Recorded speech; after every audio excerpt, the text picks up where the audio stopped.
Estudiantes, cordial saludo.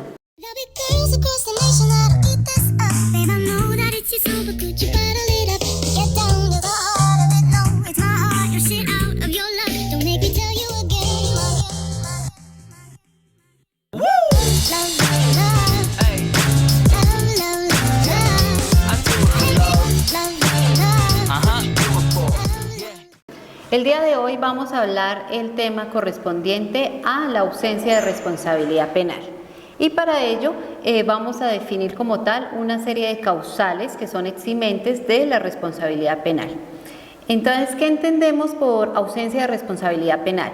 Son aquellas que se utilizan como una especie de antídoto para el delito, con el fin de que no proceda la responsabilidad penal para el individuo que ha cometido el tipo penal. Se debe observar en cuál de los elementos dogmáticos del delito impacta cada una de estas 12 causales y, es decir, si ataca la estructura de la conducta, de la tipicidad, antijuricidad y culpabilidad. Bueno, dentro de las causales de ausencia de responsabilidad tenemos las siguientes.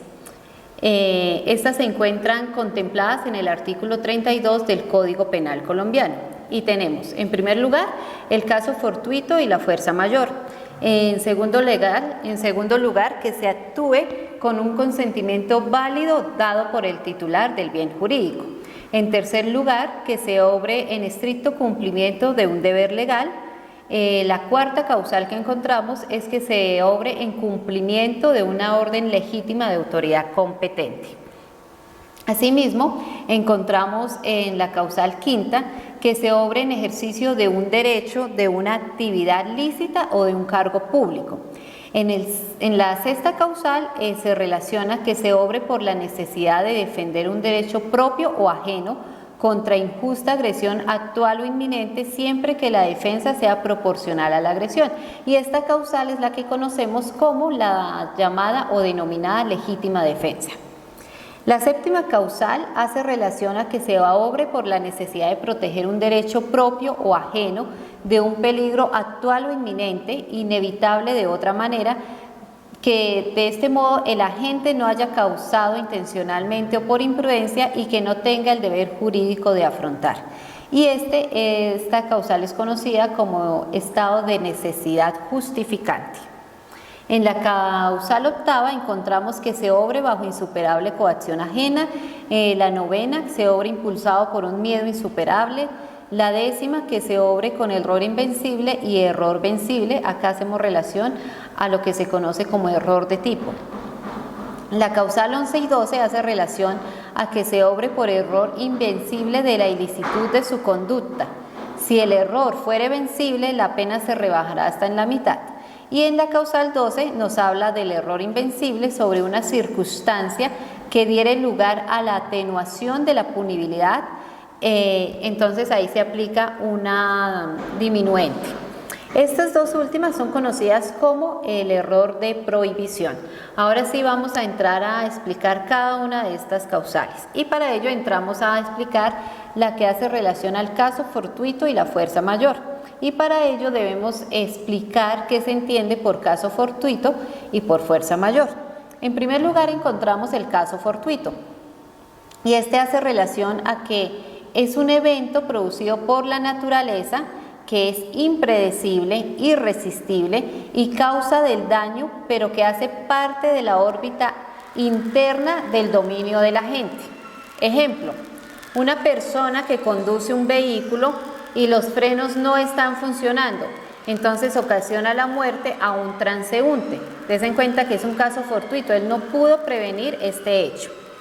Por otra parte, lo que hace relación a la fuerza mayor es aquel hecho de la naturaleza que es impredecible, irresistible y causa del daño, pero externa a la parte de la órbita del dominio de la gente, de la persona que está causando el tipo penal.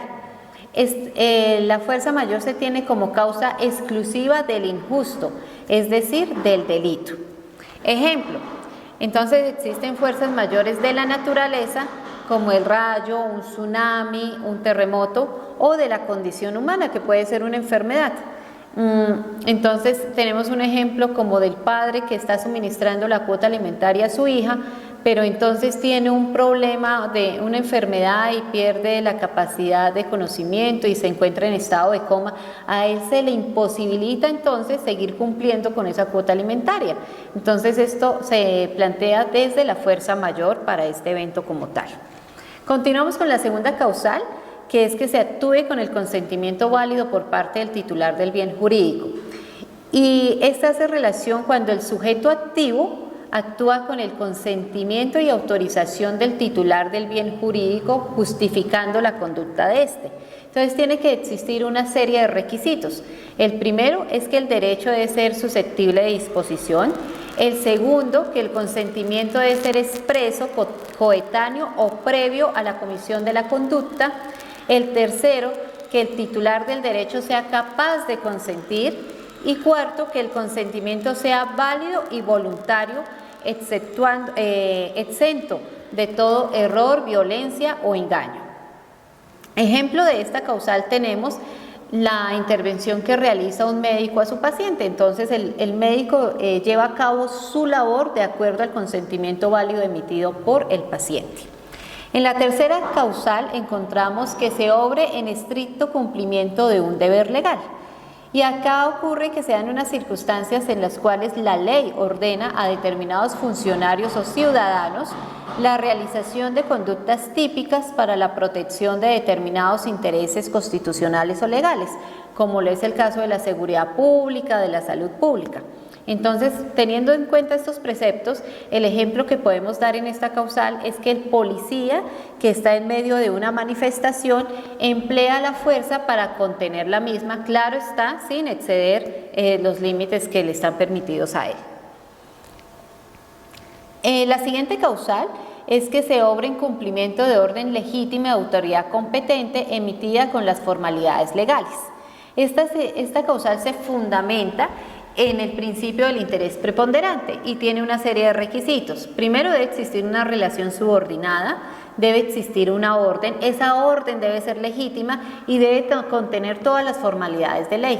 En este caso tenemos el ejemplo de aquel soldado que dispara y da muerte a su combatiente en medio del conflicto. Él está actuando bajo orden directa de su superior. La siguiente es que se obra en legítimo ejercicio de un derecho, de una actividad lícita o de un cargo público. Entonces acá tenemos que la realización de la conducta típica es necesaria y procede con el fin de proteger los derechos subjetivos. ¿Cuáles? Los que mirábamos en nuestro crédito de derecho constitucional, como los derechos reales, los personales y los universales. Entonces se debe observar desde el punto de vista, primero, del legítimo ejercicio de un derecho, que el ejercicio de una actividad lícita y el ejercicio de un cargo público. Ejemplo, cuando hay contratos de mutuo donde Pepito Pérez le presta dinero a el señor B, entonces el señor B no le cancela a Pepito Pérez tiene todo el derecho de llevar a cabo un proceso ejecutivo para reclamar el dinero que fue prestado, ¿no? Otro ejemplo de esto es aquel padre que corrige a su hijo porque tiene la potestad del ejercicio de un derecho, que es darle educación y enseñanza a su hijo.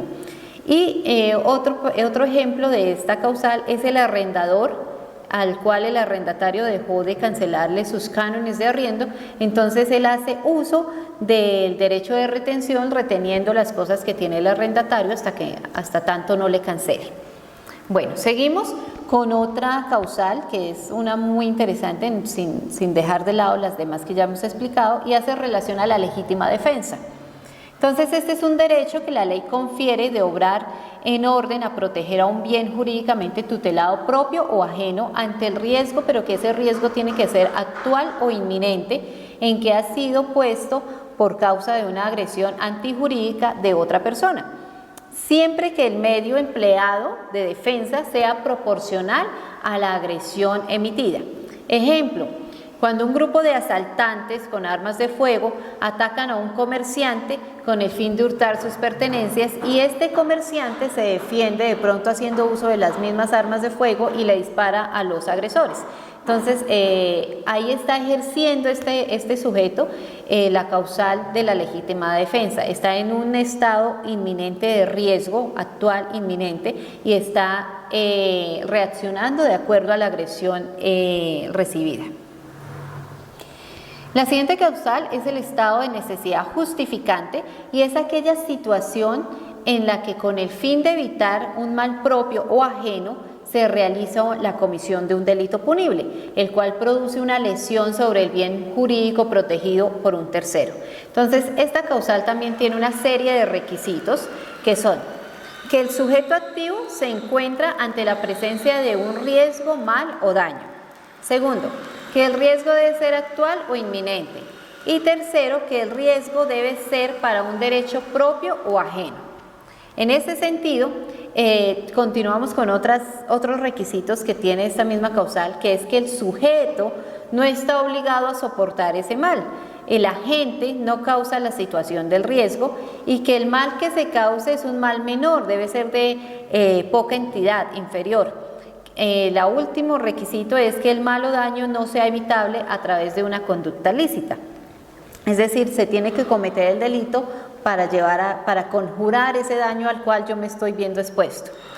Entonces, para tenerlo de una manera más práctica, vamos a dar el ejemplo.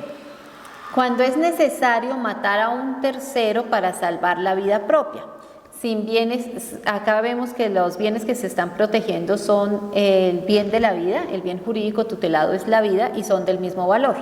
Entonces, en un naufragio, imaginémonos que estamos en un naufragio, A le quita el salvavidas a B, persona que se encuentra con pocas posibilidades de vivir, para que A pueda salvar su propia vida. Entonces él tiene que coger el salvavidas que tiene B, o si no también su vida se encuentra en riesgo y puede también morir.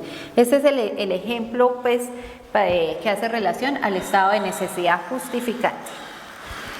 La siguiente causal es aquella que nos refiere que se obre bajo insuperable coacción ajena, y esta es entendida como un acto de violencia física y psíquica ejercida por un tercero, el cual debe ser irresistible por el agente, que lo obligue a ejecutar aquello que no quiere por miedo a padecer ese daño que le están propinando.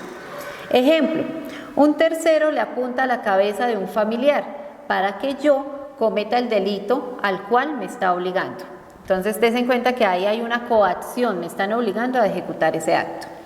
La siguiente causal es que se obre impulsado por miedo insuperable, y esto hace relación a que corresponde a un profundo e imponderable estado emocional de temor por el advenimiento de un mal, el cual conduce al agente o al sujeto activo a obrar. El término insuperable tiene que entenderse como aquello superior a la exigencia media de soportar males y peligros. Ejemplo, acá se hace mucha relación a las víctimas que son objeto de delitos sexuales por el miedo que tienen de su agresor, por lo general que son por vínculos de parentesco.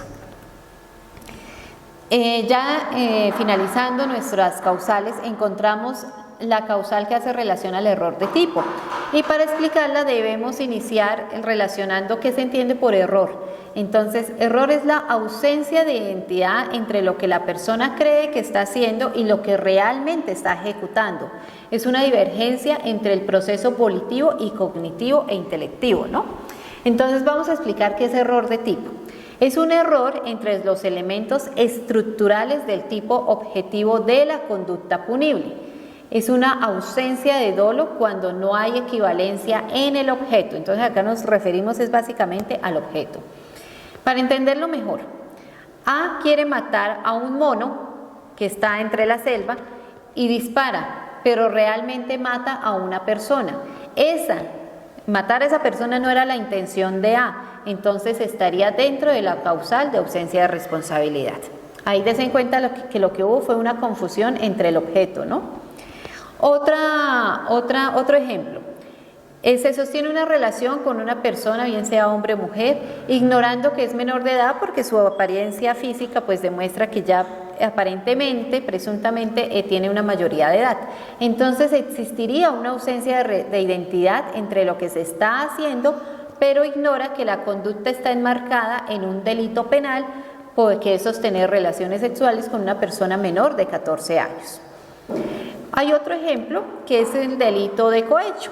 Entonces, la condición del sujeto activo en estos delitos de cohecho refiere que tiene que ser el sujeto activo el que realice esta conducta delictiva. Si la realiza un particular, pues evidentemente no va a ser objeto de responsabilidad penal porque no estaría dentro de uno de los límites que se exige, que es, o requisitos mejor que se exigen, que es que sea ejercida por servidor público. Y por último, terminamos con la causal que hace relación al error de prohibición. Entonces, tenemos que decir que este puede ser un error vencible o invencible. La diferencia es importante porque solo en el caso de este último, es decir, en el invencible, hay ausencia de culpabilidad, mientras que en el primer caso, en el de error vencible, lo que corresponde por ley sería atenuar o rebajarla, ¿no? La sanción correspondiente al tipo penal. Entonces, vamos a explicar qué es el error vencible. Es aquel que, como dice el artículo 14 del Código Penal, atiende a las circunstancias personales y del hecho que podrían haber sido evitadas, mientras que el error invencible son aquellas que, atendidas las circunstancias de hecho y personales de la persona, del sujeto activo, del autor, del agente, no podría haber sido vencida por ninguna razón ni de ninguna otra manera. Lo vamos a explicar a través de un ejemplo. Ejemplo de error de prohibición vencible. Un viajero frecuente y con experiencia lleva un arma de fuego y pretende ingresarla al país del destino donde va a llevar su viaje, sin saber que está prohibido llevar armas de fuego en ese país, por lo que es capturado y es acusado de porte ilegal de armas. Ese desconocimiento pudo haber sido evitado por este señor si hubiera tomado las medidas de diligencia y de cuidado para ejecutar el viaje respectivo. Ahora, vamos a tomar el mismo ejemplo, pero haciendo relación al error de prohibición invencible. Entonces, un viajero, un joven de 15 años, realiza su primer viaje. Un tío le pide que lleve un arma de fuego y para ingresarla a ese país. En ese país no está permitido ingresar armas, por lo que el muchacho es capturado por porte ilegal de armas. En este caso, el desconocimiento no puede haberse evitado por las circunstancias propias del muchacho, del viajero. Entonces, des en cuenta que es un muchacho de 15 años, que es su primer viaje, no tiene como esa experiencia y esa rutina de viaje. Entonces, ahí aclaramos lo que hace relación al tipo de error de prohibición vencible y al ejemplo de error de prohibición vencible.